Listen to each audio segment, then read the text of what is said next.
వందలేళ్ల క్రితం ఆ కొండ అవతల ఒక రాజ్యం ఉండేది. ఆ రాజ్యం గెలవాలంటే సముద్రాన్ని దాటాలా.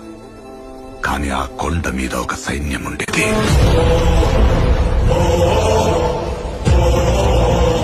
దేశం జల్లెడపట్టి రాజు తెచ్చుకున్న సైన్యం.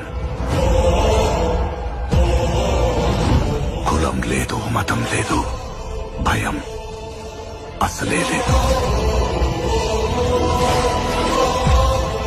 వాళ్ల దైవం ఆయుధం,